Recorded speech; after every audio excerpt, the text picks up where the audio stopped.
Dear students, in the present lecture, we are going to learn the contribution of W.M. Davis in especially physical geography.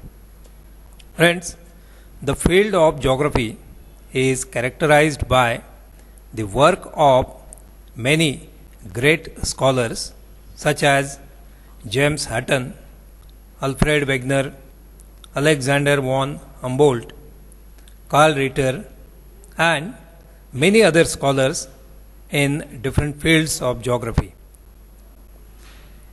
In the field of physical geography especially, the contribution given by W.M. Davis is considered very remarkable. His work made the subject more scientific in nature. The work of W.M. Davis in geography.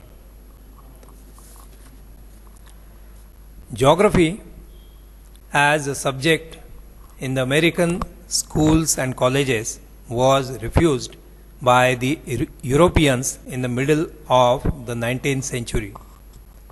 The American Geographical Society was started in 1851. Shaler was an eminent geologist at the Harvard University. William Morris Davis was one of his pupils.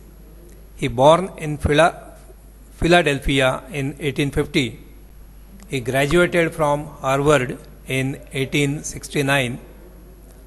From 1870 to 1873, he worked as an assistant at Argentina Meteorological Observatory in Argentina. He returned to Harvard for further geological and geographical studies, where he was appointed as an assistant to Shaler in 1876. In 1878, he got the designation of Assistant Professor of Geography. In 1899, he became Professor of Geography.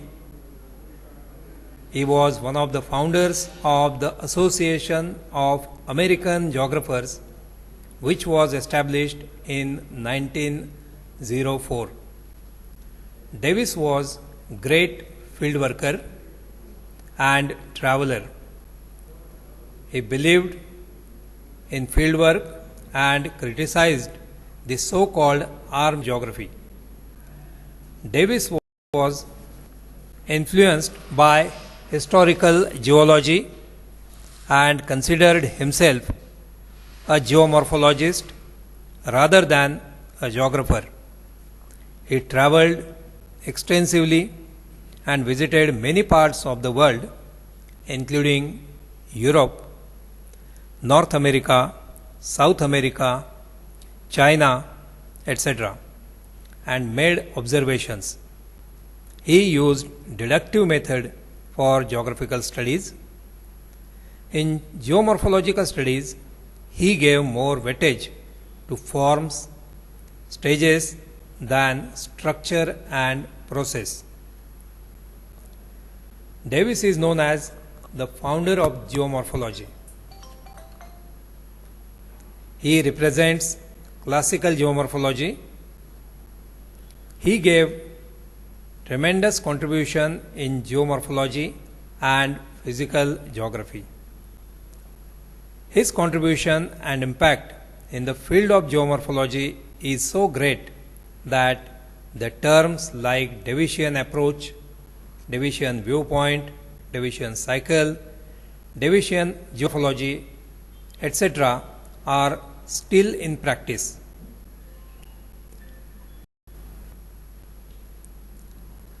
William Morris Davis is well known for his great contribution in the field of geomorphology and especially for his geographical cycle of erosion.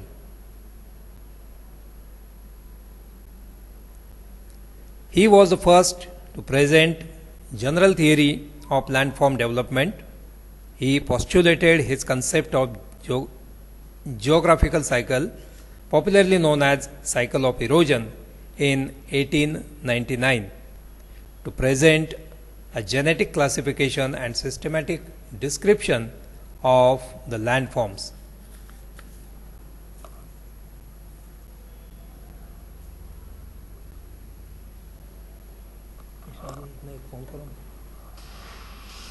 बादल लाड को बोलो थोड़ा देर रुके.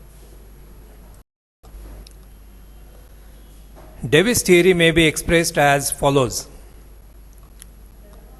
There are sequential changes in the landforms through time, passing through youth, mature and old stage, and these sequential changes are directed towards the formation of well-defined endpoint known as peneplain, that is featureless plane.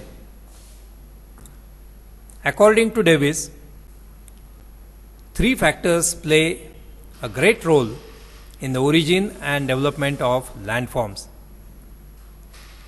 These three factors are structure, process and stage, that is time, also known as trio of Davis.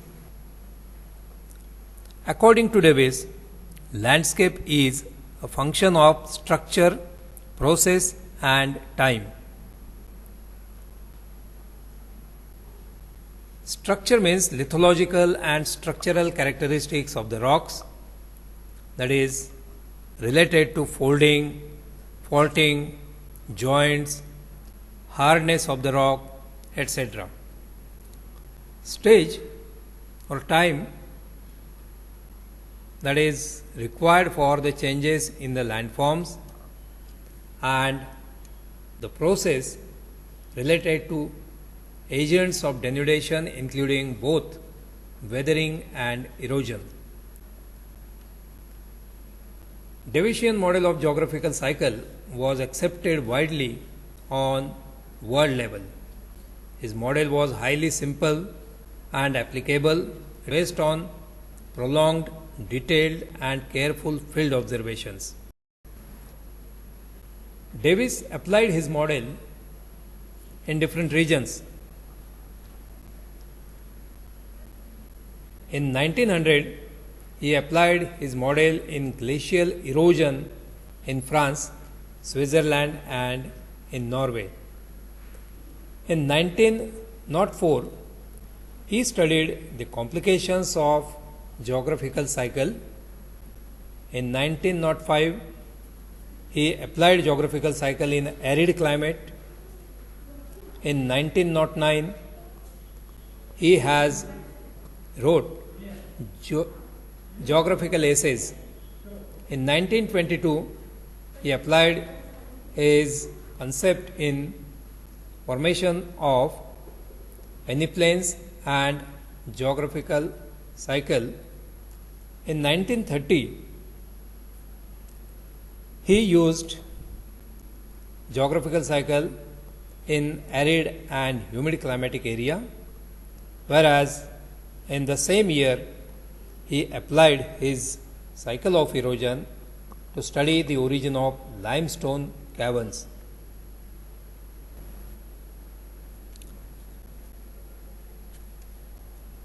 Besides geomorphology, Davis has given a great contribution in different fields related to geography, such as meteorology, study of ocean currents, mineralogy, and even in regional geography.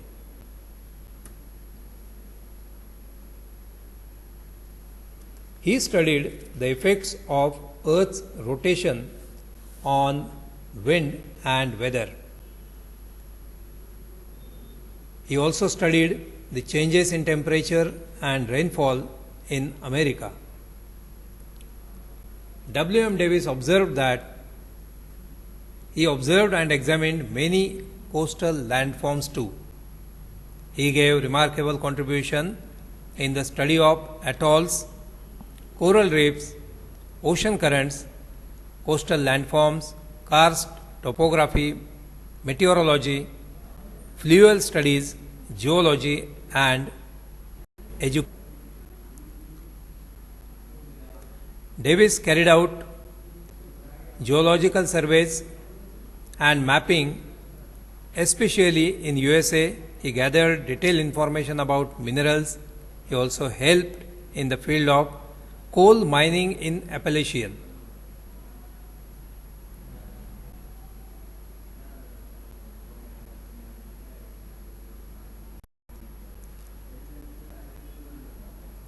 Davis' contribution, especially in the field of topographic maps, is also very significant. He was an excellent artist. He drew sketches and diagrams and illustrated them with maps. The importance of the maps in geographic field studies started with the work of W. M. Davis. Earlier, Davis gave importance only to physical geography and neglected the field of human geography. He rather criticized human geography. He stated that human geographers fail to become all-round geographers. But in the latter years of his life, Davis became markedly ecological and admitted the influence of man on nature. It is thus clear that Davis' attitude in geography passed through both phases, deterministic as well as possibilistic. Davis was a dedicated teacher and an engaging speaker. Mark Jefferson, Bowman, Ellsworth Huntington, Miss Ellen Semple, and Albert Brigham were some of his great students. German scholar Penck criticized the work of Davis, but it is the fact that he was one of the pioneers in the field of geomorphology who tried to bridge the gap between geology and geography.